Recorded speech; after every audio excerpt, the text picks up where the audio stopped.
Hello everyone, and thanks for hanging out with me here after Skoda Enyaq RS Coupe. That's important. Coupe just coming out right now, and this is the RS version, so this is all-wheel drive, 300 horsepower, 150 kilowatt in the rear, 75 kilowatt in the front, so 299 horsepower, something like this.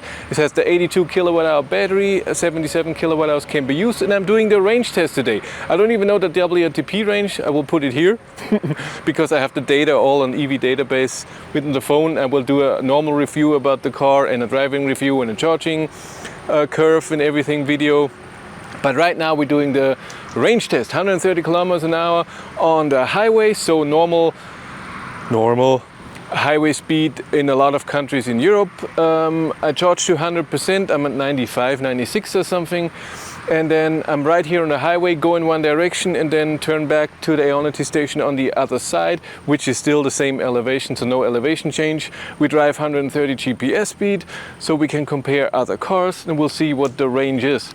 I'm only doing the 130 because Skoda gave me this press car just for today for 5 hours. So someone arrived here at 9 a.m. I have the car till 2 p.m. So I'm doing a range test. I can drive kilometers, whatever I want, that's no problem. But I only have it for 5 hours, and it's called a short test, and I love it. Because usually I get press cars for 2 weeks, but of course, since there are a lot of press people, I get it very late. I'm not as important than other journalists or YouTubers or whatever. I get it very late, so a few months later, and so this time it can do it faster, first for 5 hours a car, so I can test it very early, and that's awesome. I loved it a lot. It's a great idea. Please, all the other car makers, do that also. Awesome. So like I said, he came at 9. I will do the test, all the tests, and then give it back at 2 p.m. It's a bit stressful, but better than nothing, huh?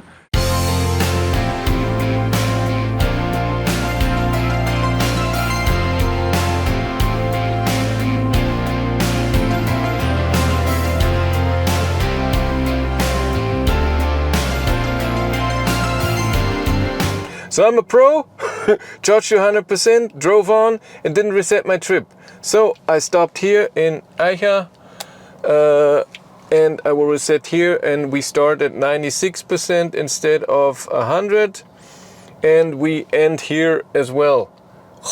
Idiot.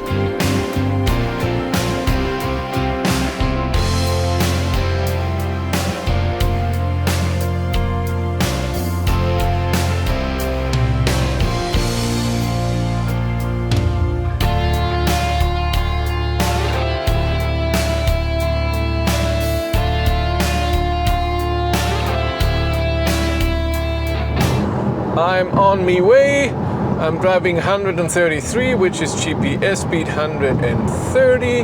I'm already at 90%. These are my data so far. So that's that's the average. That's the instant average speed. Of course, is amazing because where I started is right on the highway, maybe 200 meters away, and usually Ionity where I start is, I don't know, 500 meters, and then 1 or 2 kilometers of 100 kilometers an hour speed limit. So that's even better. I always try to reach 127 kilometers an hour average speed for this test. We'll see. My climate is AC on, 21.5 degrees, but in eco, so just the driver, and my drive mode is in normal. I'm not driving in eco. Why is everyone braking? I don't know what's going on. I'm guessing someone is passing and then everything is slowing down. So far the drive is fine. This guy here in front passed me a few times and then I pass him. I don't know what's his deal. But the third time now.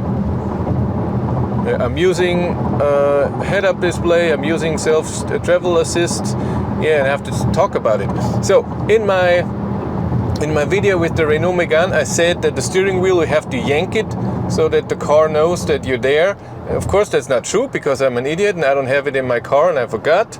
No, you don't have to yank it, but what I notice is that I just feel the steering the whole time. So like this, I did that just now, but this was an example. And in the Renault, I didn't feel it at all. It wasn't steering against me or anything. It was very soft and a bit more comfortable than this. But it's true, I don't have to yank it, so the car knows I'm here. Just a touch is enough, even a slight touch. And that is nice. So I'm using that. I'm driving in direction of Regensburg. And then on the way back, we're going to Munich. So I try to not have any construction, any speed limit on the way. And like I said, it's even better where I started now, because there's no hill in the beginning and then so uphill in the beginning and then downhill in the end. So it's pretty flat where I started.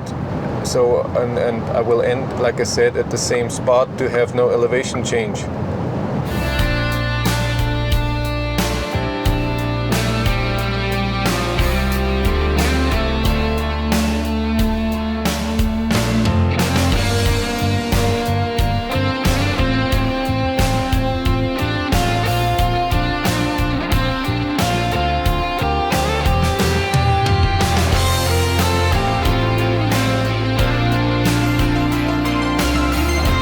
I'm at 71%, so I used 25 because I started at 96, drove 93 kilometers, and the 96, I don't know if it was exactly 96, it could be less.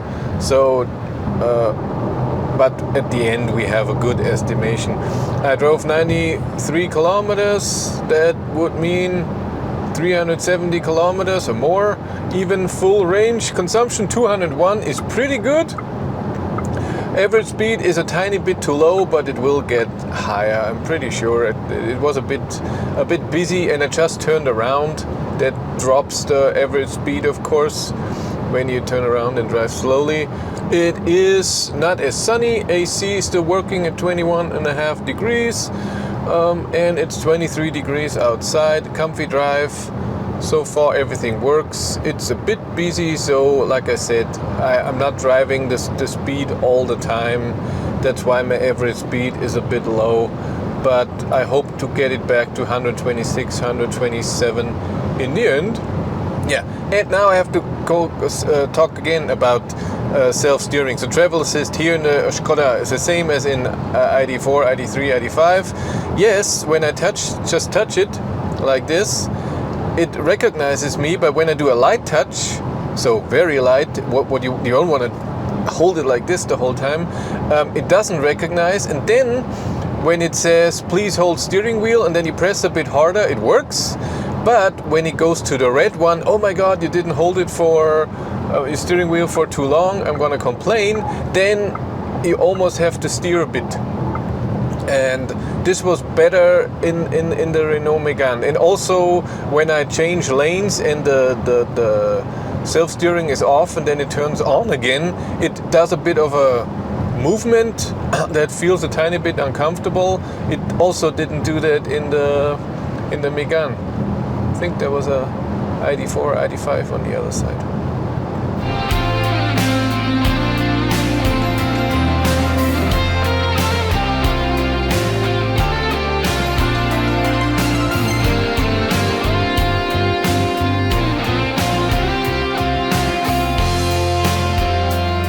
I'm at 46%, so I used 50% of my battery. I drove 174 kilometers, so if consumption stays that way, I would have full range 100% of 348 kilometers. Consumption went up to 211 now, and it goes up more and more. It's possible this road here is a tiny bit uphill, and it doesn't matter. It's all about what it says at the end when we stop, because then we drove in one way and came back the exact same way. Average speed is amazing with 126. It's cool. Hopefully it goes up a bit more, because this highway here, it was way less traffic. I could drive to 133 the whole time. Having a good time, listening to a podcast, everything works. I will make an extra video because this car has 3.0 software on. We'll make a video if there's anything different. There is difference from the Enyaq I had a month ago or 2 months ago. that had 2.3 still on. For example, the temperature thing is gone. In the other, every time you change the temperature, everything went dark for a few seconds. That's gone. And when you go to climate, it remembers where you were. Not always in smart climate. So this is cool, but I will show you all the 3.0 software things, auto parking. I will not do the auto parking. I did that with the ID3. You can watch the video about that. Show you the sensors and everything. I'm still driving a bit and then turning around. I don't think I will arrive with a very low state of charge. Maybe 20%. We'll see.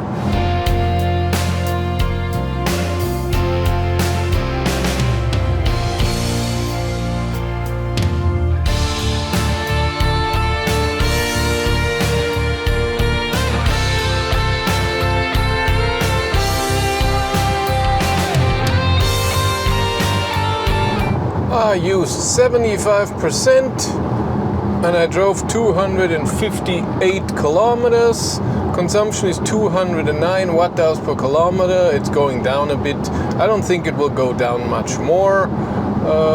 Average speed is amazing, 127. I sped up a bit to 135 to get to the good average speed because, like I said, with the turning around and with the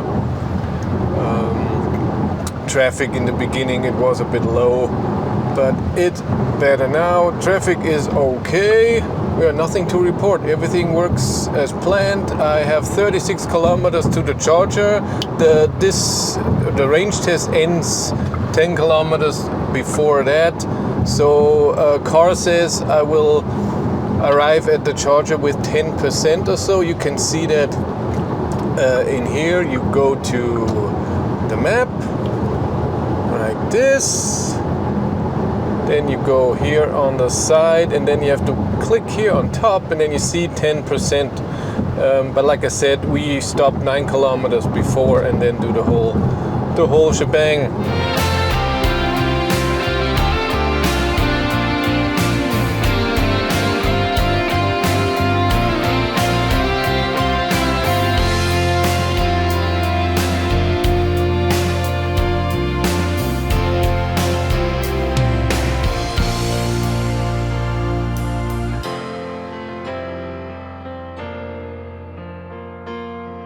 I arrived with 13%, drove 282 kilometers. I will look at Google Maps in a second what the exact kilometers were. I know where I went off and everything. There's a Ioniq 5 there. Can you see? Consumption 211. Right now, look at that. AC is taking a lot. It's 25 degrees. It was between 23 and 25. That's okay. We'll calculate and tell you everything. Yeah, sorry.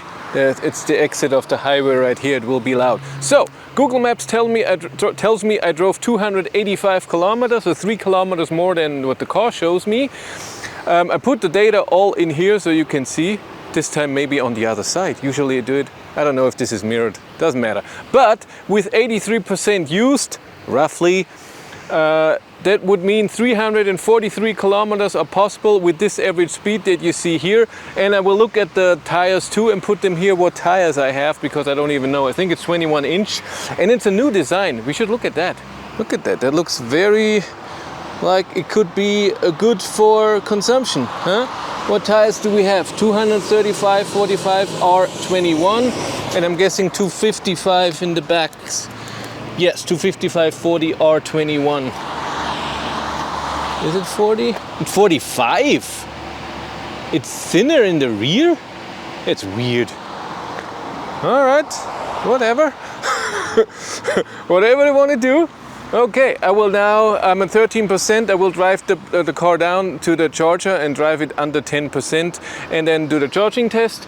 When there, then I will do the whole showing the car review and then do a drive review, and then I bring the car back. And of course, will I make a video what's different in 3.0 in the car. But that's it for me. Thank you much for watching. Have a great day and take care. Bye.